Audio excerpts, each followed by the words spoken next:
Hi అండి. నమస్తే. Welcome to my channel.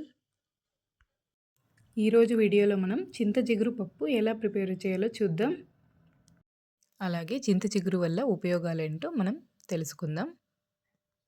చింత చిగురులో విటమిన్ సి అలాగే ఐరన్ ఎక్కువగా ఉంటుంది. ఇందులో ఫైబర్ కూడా ఎక్కువగా ఉంటుంది. అలాగే చెడు కొలెస్ట్రాల్ని తగ్గిస్తుంది. చింత చిగురు తినడం వల్ల మనం బెల్లీ ఫ్యాట్ని కూడా తగ్గించుకోవచ్చు. కాన్స్టిపేషన్తో బాధపడుతున్న వాళ్ళకి ఈ చింత చిగురు చాలా బాగా ఉపయోగపడుతుంది. ఈ పప్పు ప్రిపేర్ చేయడం కోసం 1 కప్పు కడిగిన కందిపప్పు, 1 టొమాటో, 4-5 పచ్చిమిర్చి, అలాగే 5-6 వెల్లుల్లిపాయలను తీసుకోండి. 1 కప్పు కడిగిన చింత చిగురును కూడా వేసుకోవాలి. అలాగే కొద్దిగా పసుపు, ఇంగువను యాడ్ చేసుకోండి.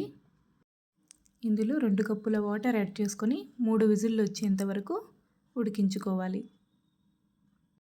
చాలామందికి ఈ చింత చిగురు గురించి అస్సలు తెలియదు.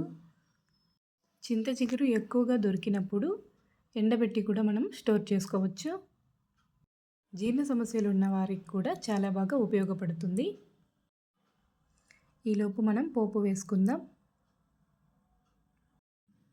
పాన్లో 2 టేబుల్ స్పూన్ల ఆయిల్ యాడ్ చేసుకొని కొద్దిగా ఆవాలు వేసి వేగిన తర్వాత సన్నగా తరిగిన ఆనియన్, 2 ఎండుమిర్చి, అలాగే కరివేపాకు కూడా వేసి బాగా వేయించుకోవాలి.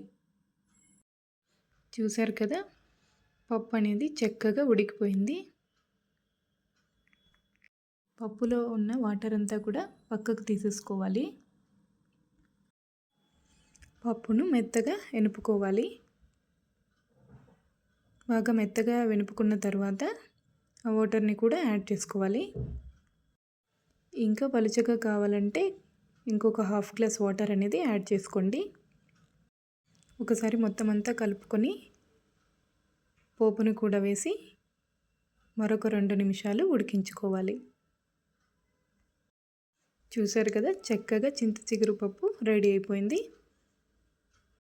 చింత చిగురు జీర్ణశక్తిని కూడా పెంచుతుంది.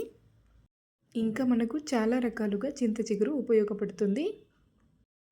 ఈ వీడియో నచ్చితే లైక్ చేయండి. మరిన్ని వీడియోస్ కోసం మన ఛానల్ని సబ్స్క్రైబ్ చేసుకోండి.